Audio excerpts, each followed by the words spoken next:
নমস্কার বন্ধুরা, মিতার রান্নাঘরে আরও একটি রেসিপি নিয়ে চলে এসেছি। তেলাপিয়া মাছের সর্ষে বাটা দিয়ে ঝোল। তেলাপিয়া মাছ ধুয়ে পরিষ্কার করে লবণ আর হলুদ মাখিয়ে নিয়েছি। লম্বা লম্বা করে আলু কেটে নিয়েছি। যারা আলু পছন্দ করেন দেবেন, যারা পছন্দ করেন না দেবেন না। এখানে সাদা সর্ষে, কালো সর্ষে, পোস্ত, কাঁচা লঙ্কা বেটে নিয়েছি। কড়াইটা চাপিয়ে গ্যাসটা অন করে দেবো। কড়াই গরম হয়ে গেছে, কড়াইতে দিয়ে দেবো সর্ষের তেল। কড়াইতে তেল গরম হয়ে গেছে, একে একে লবণ হলুদ মাখানো মাছগুলো দিয়ে দেবো।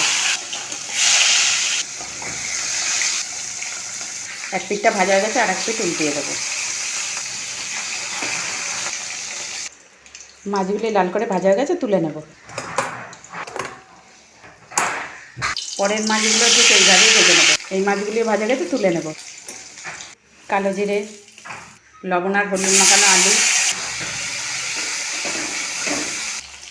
লবণ, হলুদ গুঁড়ো, আলুগুলি লাল হয়ে ভাজা হয়ে গেছে। এই সময়তে দিয়ে দেবো সাদা সর্ষে, কালো সর্ষে, কাঁচা লঙ্কা, পোস্তর পেস্ট।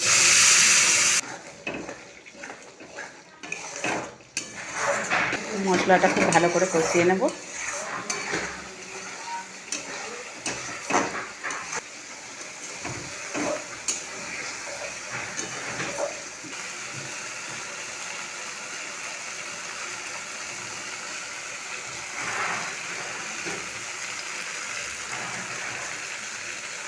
এই সময়তে দিয়ে দেবো পরিমাণ মতো জল।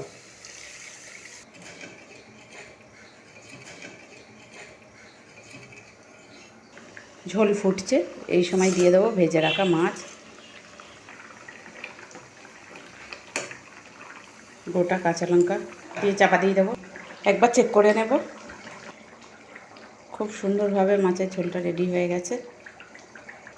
আমি এই পর্যায়ে নামিয়ে নেব। আপনারা যদি আরও শুকনো করে নামাতে চান নামাতে পারেন, কিংবা আরও যদি ঝোল খেতে চান ঝোল রেখে নামাতে পারেন, বাট আমি এই পর্যায়ে নামিয়ে নেব।